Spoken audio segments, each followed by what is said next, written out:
All right, we have another huge blockbuster matchup. Boy, clear your slates, guys. Clear your Saturdays. You should be clearing your Saturdays, but especially this week.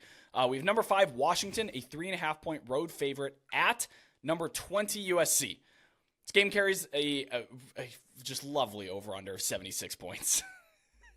I was waiting to see what it was. We're almost at 80. I love it. This game kicks off at 7:30 p.m. Eastern on ABC. I know that the initial college football playoff rankings are pointless. They're meaningless. You talked about the dangers potentially of what that could do. How is USC still ranked? That's insulting to like the rest of the teams that aren't ranked at all. They have near losses to Colorado and Arizona. They have 2 straight losses to better opponents. They gave up 49 to Cal and should have lost that game. Referees kept that in that one. Nobody in the country other than USC would be ranked after that, and I have a major bone to pick on that front. I know it's not what we're here to talk about, but they got lucky breaks with officiating in Cal. It should have been a loss. By the way, a game that I had pointed out like back in June, that was a trap for USC for different reasons when it ended up unfolding that way because they can't stop a nosebleed. But anyway, I want to know where this team's head is at. This is another game where it kind of breaks away from the X's and O's and the numbers. It's Lincoln Riley missed time last week with an illness. I don't think I've ever heard of a coach missing practice like that. Most college football head coaches are such lunatics that they will not miss unless somebody is dying. Lincoln Riley just missed a couple of times last week with the illness. Either way, their body language, their demeanor, it's crap from everybody. Chiefly Caleb Williams. Yes, he wears it on his sleeve. You see when he's not happy. Is this quit time for USC? I think it would have been if they would have lost to Cal, for sure. Washington comes into this game after a couple of close games that honestly really should not have been versus Arizona State and Stanford. I've heard fraud thrown around. I'm not sure that I'm there. Arizona State, that was a classic letdown spot after Oregon and Stanford. I know they're bad, but they can move the ball and score if they get the opportunity to. So, I don't love laying the points when it comes to such a high variance game with this kind of total, but this is all Washington for me. What do you think? Yeah, Brett, you mentioned the committee rankings. They have USC number 20, Washington number 5. My most deserving rankings, actually, I do have USC ranked at number 23. So they are hanging in there. I think last week I had them 24 maybe. Washington is number 3 for me in the most deserving. So even though I think USC is misranked by more spots here, it's Washington that has the gripe, in my opinion, because the Huskies deserve to be in the top 4, and they aren't. Washington's number 3 in record achievement. They're number 13 in relative scoring margin, which is down from number 4 just a few weeks ago. So yes, the Huskies' form has declined in recent weeks, but the same resume, or the resume that they have, is still stronger than both Georgia's and Michigan's, teams that the committee has ranked above them. So I know it's just the first week.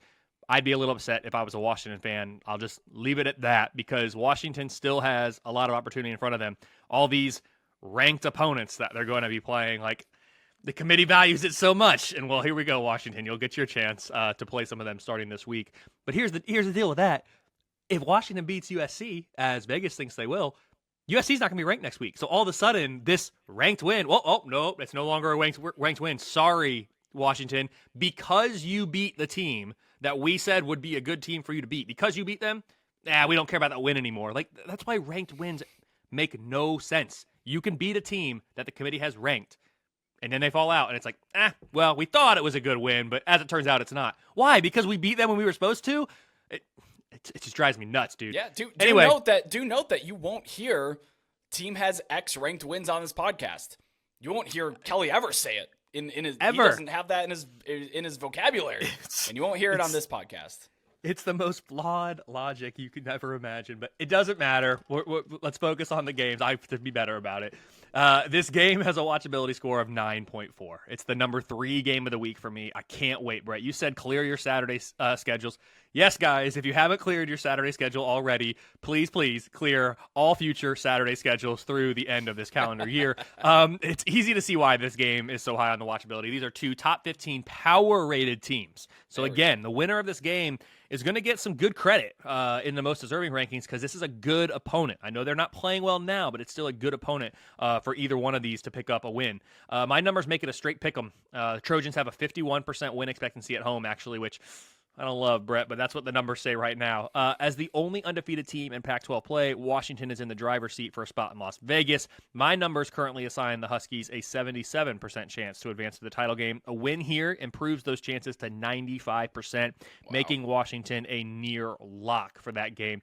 But a loss, of course, brings the Huskies back to the one-loss pack, and my numbers then assign just a 61% chance for Washington to make it. So big game for Washington. Even bigger for USC in this regard, at least. A win puts the Trojans at about 50-50 to make it to Vegas. A loss would drop the Trojans' chances all the way down to 1-10. It's a bit shocking, to be honest, Brett, for the preseason favorite in the Pac-12.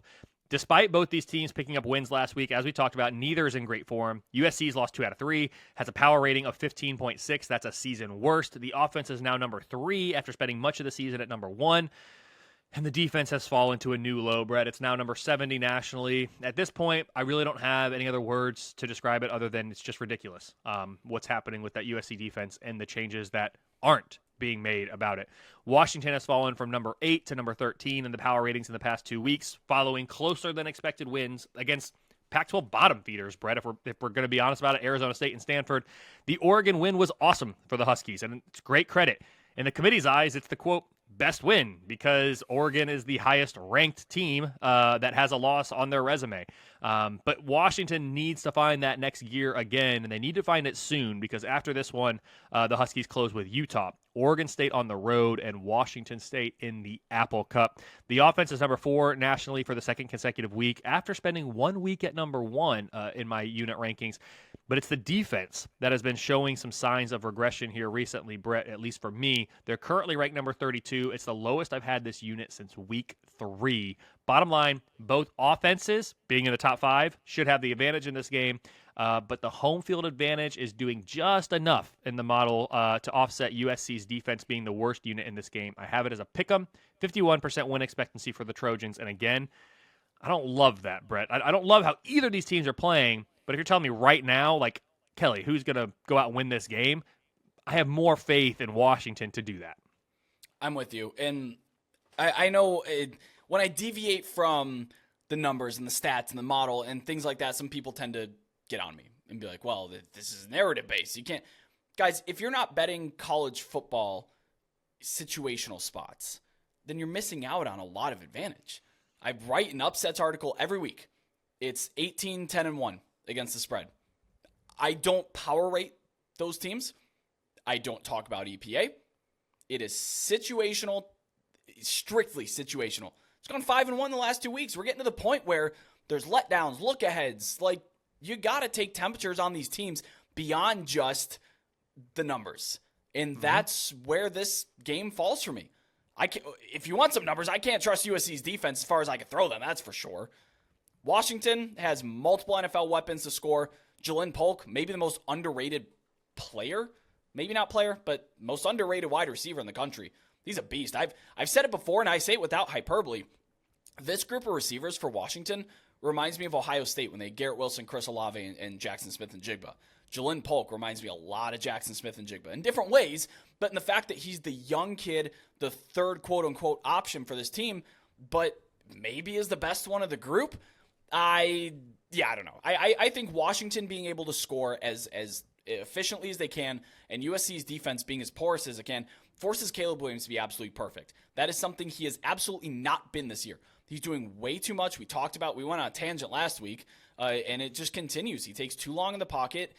He accounts for like 40% of his own sacks. Ridiculous. No one in the country is, I think, above 25%, and he's causing his own sacks. He's doing too much. I'm betting against Caleb Williams to be perfect this week. It's Huskies or nothing for me. I love to see a 3. I don't believe we're going to get a 3.